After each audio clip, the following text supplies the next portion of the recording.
Welcome, you guys, to my first ever sort of behind the scenes of how I play and how I set intention for the video I record.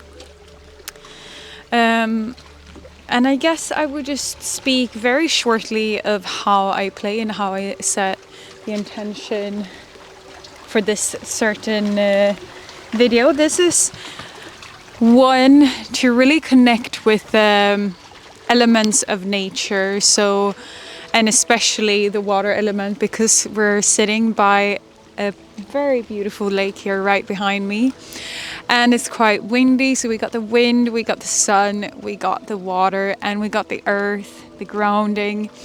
So how I've played in this session is I reconnect to a grounding sound. So my C bowl, the first bowl, the deepest bowl I have in my chakra set. And then I combined it in the beginning so that we really bring down our brain waves, our nervous system into a place where we can receive all the other elements properly. So that's how I started this session, by grounding loads, bringing in the different elements and the different tones and vibrations from the rest of the chakra set down with us, so we can lower the frequencies in the body, return to the present moment, and really be active in learning to listen. After, I indulge in a bit of harmonious sound so that we can deepen and release everything that we've received, all the grounding that we received, so we don't feel heavy at the same time. We want to make it a bit more flowy, easy, and still feel light within the body. So not too much grounding, just grounding and grounding and grounding is more used for when we're really hyperactive, or when we need to for example, return from frustration and stuff. That's good when we ground and continue. But in this certain flow, when we want to connect to all the elements, I also want to bring that away from too much grounding. So we bring in some lighter elements and some very subtle sounds. So in my opinion, I love bringing in a very subtle sound to release a bit of that grounding and the heaviness that grounding might come with. So we start to feel the ease and start to explore our upper chakras. And that's also why I start including more of the upper chakras later on. And that's how I sort of started. And then from there, I always like to include a chakra balancing flow of playing.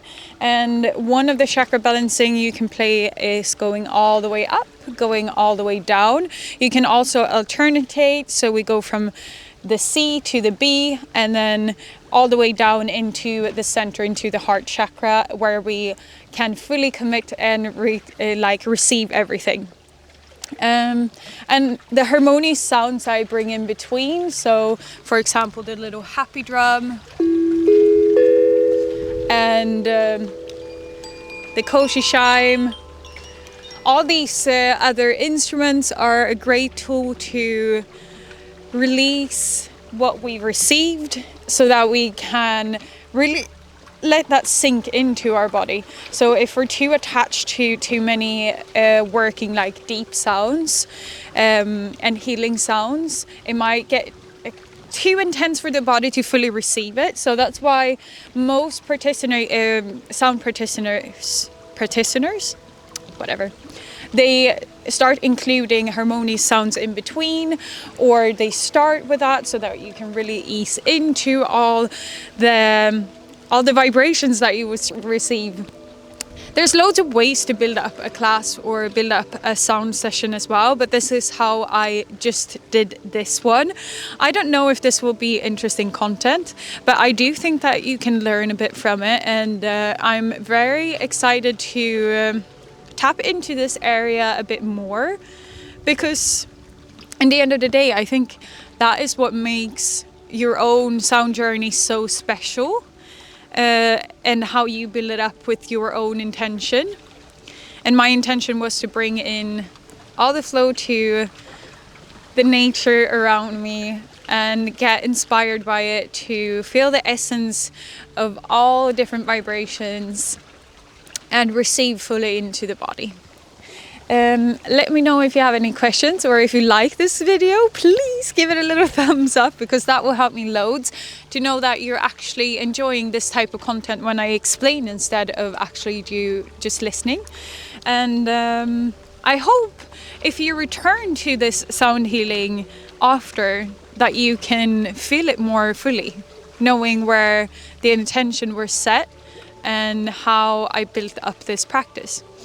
But for another little side comment on that is that you shouldn't put too much effort into expectations or thinking when you're listening to the sounds. You should just allow the body to receive it fully, unconditionally, and without any preconceptions of what you need to hear or what you should hear. With that said, I hope you have a wonderful, wonderful day. Don't forget to subscribe and like this video, like I said, and I'll send you loads and loads of love. Bye bye.